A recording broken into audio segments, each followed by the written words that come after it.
Welcome to another episode of ManDem Talk Random Recommendations. I'll be your boy Kwame. And I'm your boy Enigma, man. And this is when we break down a random TV show, documentary, series, movie, whatever it may be, man. And this one is an interesting one. Your Friendly Neighborhood Spiderman. I'm going to be honest, bro. When I first saw the trailer, first heard about it, I kind of thought, why are we doing this? Yeah.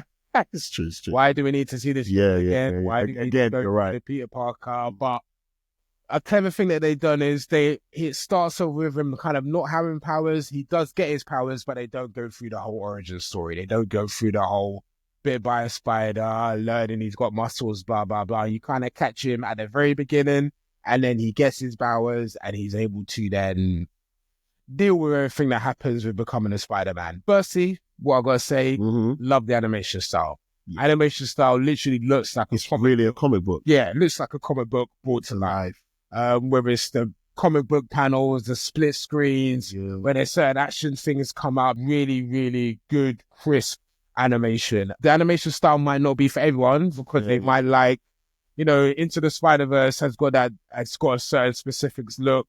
And I think Your Friendly Neighborhood Spider-Man tried their best to say, we're not going to look like that. We literally want to look like a real-life comic book. And all of the show looks like a real-life comic book. I'm going to say that. Good character acting. I will say voice characters really match well.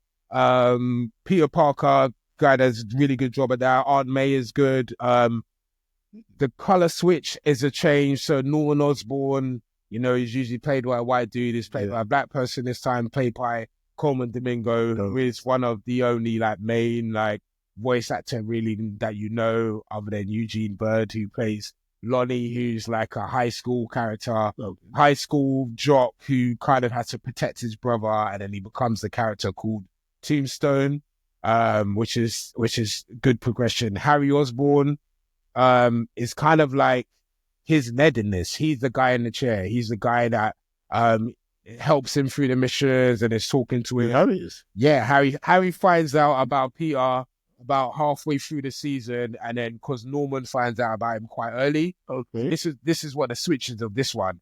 So Norman Osborn is actually his mentor in this. Okay, so they went a completely different way. So Oscorp is kind of providing him with the suit. Oscorp is giving the monitoring head and all of that. So it's about, what would happen if Spider-Man's mentor wasn't an Iron Man, wasn't an actual hero, was actually a bad guy like Norman Osborn. You've got your classic villains, so Dr. Ock is in it, but he doesn't yet have the tentacles. He uses them, but he ain't got a suit yet because I don't want to give it to he's in the process of building up his weaponry because he hates Norman Osborn. You do have your kind of villain of the week, but you're also building up Peter dealing with his high school issue. The girl he has a crush on. There's no MJ, there's no Gwen at the moment. Again, with it, just what I'm saying, it moves away from what we know. You get cameos because it's set in the MCU, so you get your Doctor Strange cameo in the first episode. You get Iron Man cameo in one of their episodes as well. They mention the attack on New York when they mention stuff like that. They mention the clique and stuff, people disappearing. So it really is set in that MCU world. It takes little bits from the MCU, but it's trying to do its own thing. I like the process. At first it was jarring about them making his suit because he doesn't start off with a Spider-Man suit. In the movies, he started off with a kind of homemade suit. Yeah. Does that. Meets Norman. Norman finds out about his powers. Then they go through suit prototypes. They have a white suit. And then, and eventually, it's near the end, he's now got his traditional Spider-Man suit. I will say this, if you're a fan of Spider-Man, 100% you're going to like it. If you're a fan of comic book movies, comic book genre, animation, it is one of those animation that even with the panels and all that, you do forget you're watching an animated show because you kind of get drawn in. Listen, that's it. Brought to life. Yeah, literally comic book brought to life. Crazy. And I personally think there's so much Spider-Man to deal with, whether it's just Into the Spider-Verse, whether it's the original Tom Holland movies, Andrew Garfield movies, Tobey Maguire movies, all of that. You've got to deal with, that's all out there.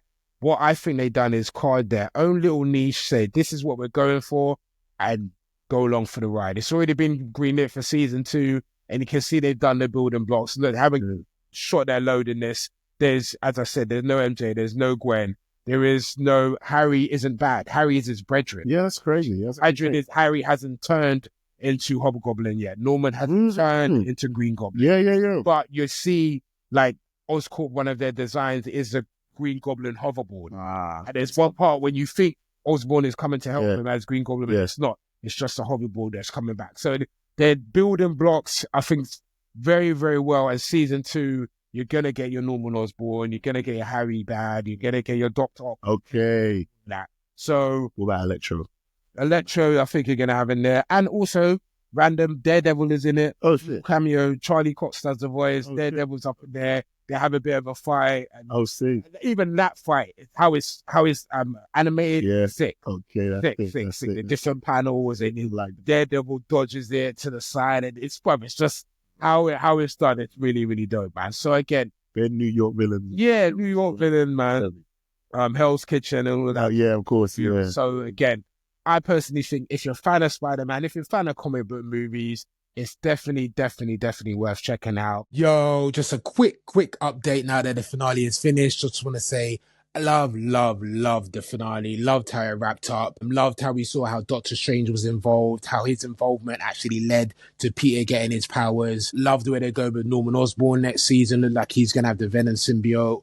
Obviously, we know he's going to turn into Green Goblin, so what's going to happen with that? Like that Doc Ock has been set up. He's going to be putting together his tentacles to make his suit. Love where they're doing with Tombstone as well. He's going to have his own gang. And really like where Peter's ended up. Feels like he's got that moral responsibility now, and it's going to be good to see him develop as a superhero as all of these villains come to the fruition, man. So dope finale. Loved how they wrapped it up. Loved how they linked Doctor Strange's power to Spider-Man. Really dope. Chicken and the egg moment. Thought that was a sick way to wrap it up in the finale. And yeah, man, I would highly recommend it to comic book fans, Spider-Man fans, superhero fans, any type of fans, man. It's a dope series, animated or not. I would highly recommend it, man. So yeah, that's my recommendation. And back to the review. That's dope. That sounds sick. You actually made me want to watch it now still, because to be honest, I didn't really want to watch it before. When I watched that trailer, I wasn't that into it. Yeah, I do like the comic book panel style though. That looks sick. Like it's proper like, wow, it's actually like a comic book just brought to life. That's really dope. So yeah, man, I appreciate that, man. So that's Your Friendly Neighborhood Spider-Man. Yeah. That's the random recommendation. So please leave a comment down below. Let us know what you think, if you've seen it, anything you want us to randomly recommend, or if we've seen it, let us know, put it in the comments. I've been your boy Kwame. And I'm your boy Enigma, man, and we'll see you next time for more random recommendations. Peace.